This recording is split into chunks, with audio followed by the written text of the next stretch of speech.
Alright, this is the third video for the assignment number, I think it was 36, and it is just a review of equation solving. So the first video we looked at solving linear equations, second video solving quadratics.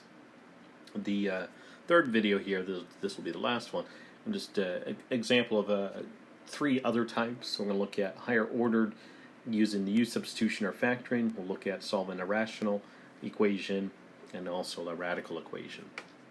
So they may just say solve, and so you got to identify what you're looking at, what type of equation it is, and once you've identified what kind of equation it is, then you start applying your strategies for solving it. So we're going to go ahead and solve x to the fourth plus 2x squared minus 24 is equal to 0. Now one way you solved this was using U substitution, and so you let U be the smaller power of x, so U equals x squared. So U squared would be E equal to x squared squared, or x to the fourth. Okay, so this becomes U squared plus 2U minus 24, and that's equal to 0. And then we'll do our standard factoring. So the product of 1, which is the coefficient on the U squared, and the constant of minus 24 is going to be negative 24.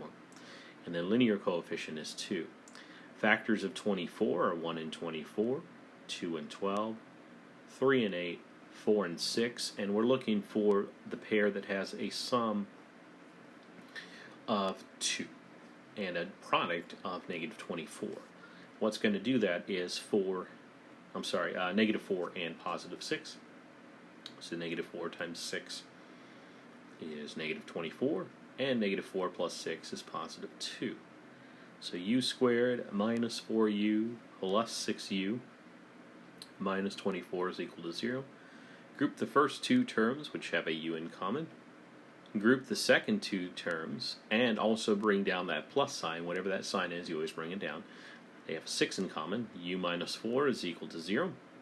You have your hallelujah moment. U minus 4, U plus 6 is equal to 0. So U minus 4 is equal to 0, or U plus 6 is equal to 0.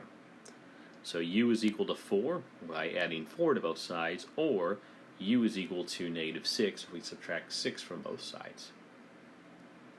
Remember, we're not solving for variable U, we're solving for the variable x. U was x squared, so x squared is equal to 4, or x squared is equal to negative 6.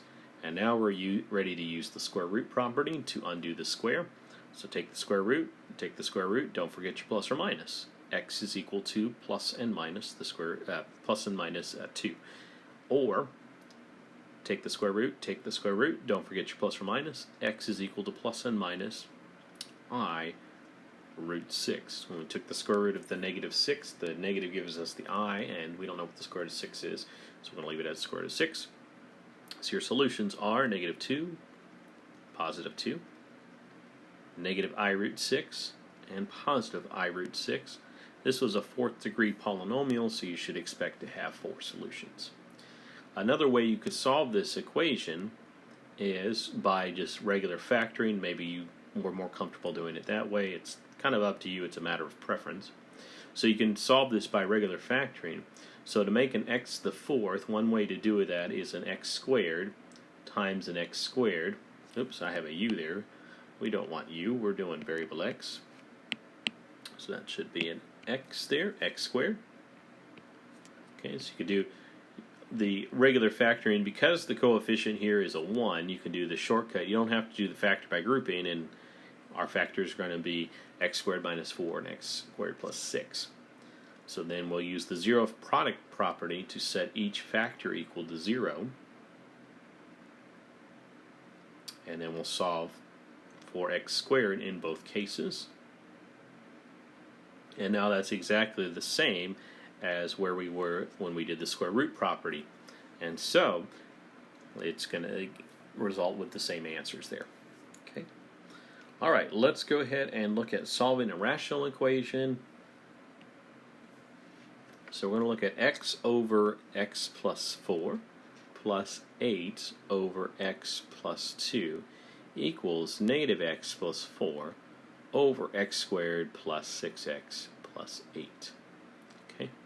The first thing we want to do with a rational equation is to factor all the factor all the denominators, and then note your restrictions. So x squared plus 6x plus 10. So 10, where did I get 10 from? That's not 10, it's 8, pardon me. Okay, so product of 8 that adds up to 6 would be 2 and 4. So we can use our shortcut, x plus 2 and x plus 4. Okay, now our restrictions, we need to look at each distinct factor. So the distinct factors are x plus 2, and that can't be 0. So what makes x plus 2 0 is negative 2. And then x plus 4 cannot be 0. What does make that 0 would be negative 4, so x cannot be negative 4. So those are our restrictions. Okay. Now our LCD is going to be one of each of the distinct factors. So x plus 4 and x plus 2, doesn't matter the order you write them in, so those are your distinct factors, and the highest power you see, all of them are just the first power. And we're going to clear the fractions by multiplying by the LCD. So we're going to take the LCD of x plus 2 and x plus 4 over 1, and we're going to multiply the equation by that. And what this is going to do is it's going to clear the fractions, and it's going to make the problem easier to solve.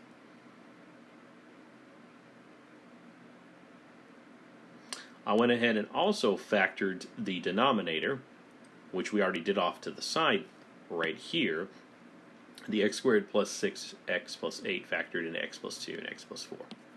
Alrighty, so let's go ahead and distribute. So we'll have x times x plus 2 times x plus 4 over x plus 4 plus 8 times x plus 2, x plus 4 all over x plus 4, not x plus 4, x plus 2, and then negative x plus 4 times x plus 2, x plus 4, divided by x plus 2 and x plus 4.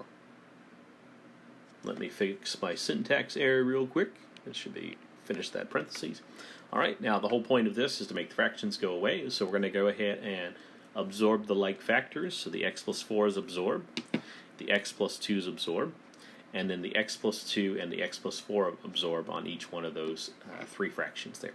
Okay, so now let's go ahead and distribute on the first fraction there. So x times x is x squared, and x times 2 is 2x. On the second fraction, distribute the 8. So 8 times x is 8x. 8 times 4 is 32. Equals, and then what's left over there on the right-hand side of the equation is simply negative x plus 4. This is a quadratic, so we want to set it equal to 0 and cross our fingers at factors. But before we do that, we're going to combine our like terms. So this is going to be x squared plus 10x plus 32, and that's going to be equal to negative x plus 4. So we're going to set it equal to 0, and it is easier to factor or use the quadratic formula if the x squared is positive, which it is right now, so we don't want to move the x squared. We're going to move the x and the 4 from the right-hand side. So it was a minus x, so we're going to add x to both sides. It was a positive 4, we're going to subtract 4 from both sides. So add x, subtract 4, add x, and subtract 4. So this gives us x squared plus 11x plus 28 is equal to 0. We'll do our little diamond real quick. So product of 28, that adds up to 11. So 28 is 1 times 28, 2 times 14, 4 times 7. And so there's your winning combination. 4 plus 7 is 11. So we'll use our shortcut. This factors into x plus 4 and x plus 7.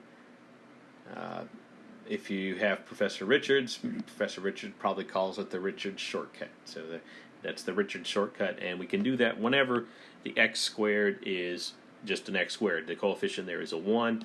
Then your winning combination, which in this case is the 4 and the 7. That's what's going to factor into whatever those two numbers are, x plus 4 and x plus 7 in this case. Okay, so set each factor equal to 0.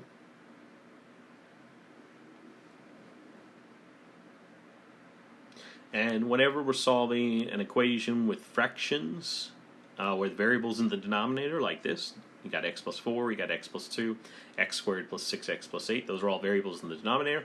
you got to check your solutions. Also, when we have radical equations, you'll need to check your solutions.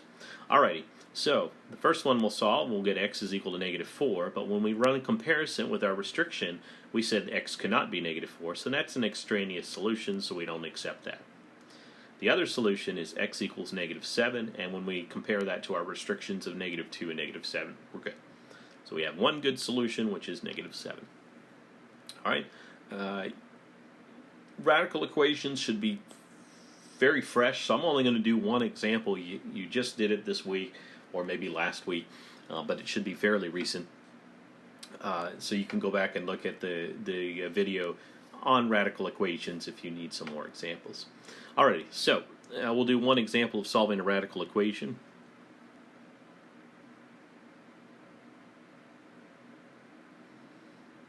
Alright, so we're going to look at solving x plus 50 under the radical, and specifically under the square root, is equal to x plus 8. For our reference, we're going to go ahead and raise x plus 8 to the second power, which means x plus 8 times x plus 8. And we're going to FOIL that. So that's going to give us x times x is x squared, x times 8 is 8x, 8 times x is 8x, and 8 times 8 is 64. Combine your like terms, and we have x squared plus 16x plus 64. When we're solving a radical equation, we want to isolate the radical, and isolate a radical. There's only one radical here. It's the square root of x plus 50, so we're going to go ahead and square both sides. It's already isolated. So the square and the square root will absorb, and so you have x plus 50 is equal to x plus 8 quantity squared, which we just spent some time expanding out, and so that becomes x squared plus 16x and plus 64. This is a quadratic. We want to set it equal to 0 and cross our fingers it factors. It is a lot easier to factor or use the quadratic formula if x squared is positive, and it is positive there. So we want to move the x and the 50 over to the right-hand side of the equation. So to do that, we have to subtract x from both sides and subtract 50 from both sides. So subtract x, subtract 50 from both sides. 0 is equal to x squared plus 15x plus 14. Okay. Product of 14, sum of 15. Factors of 14 are 1 and 14, 2 and 7. 1 plus 14 is 15. 1 times 14 is 14. So this is correct. We'll use the Richard shortcut and say this is x plus 1 and x plus 14. So that's going to give us x plus 1 is equal to 0, or x plus 14 is equal to 0. So either x is equal to negative 1 or x is equal to negative 14. So whenever we have an equation with a square root like this, a radical equation, we've got to check our solutions. If we have variables in the denominator with a rational equation, we got to check our answers. Later on when we have logs, we got to check our answers. Okay. We should always check our answers, but for these three that I just specifically mentioned, the rationals, the radicals, and the logs, you got to check for extraneous solutions. You should always check to make sure that your solution does satisfy the equation. Anyways, let's go ahead and try and check these. So we're going to check x equals negative 1. So square root of negative 1 plus 50, is that equal to negative 1 plus 8? Square root of 49, is that equal to 7? 7 is equal to 7. That is true, so x is equal to negative 1 is true. Check x equals negative 14. So negative 14 plus 50 under the square root, is that equal to negative 14 plus 8? So that's going to be the square root of 36. And I guess technically we are asking the question there. Square root of 36, is that equal to negative 6? So that would be saying, is 6 equal to negative 6? And that's no good, and so that's an extraneous solution. All right. Well, I hope you found those helpful. If you need more examples, go back and look at the previous video for the radical equations. Okay. And that'll be the last video for the assignment number 36. So see you next time.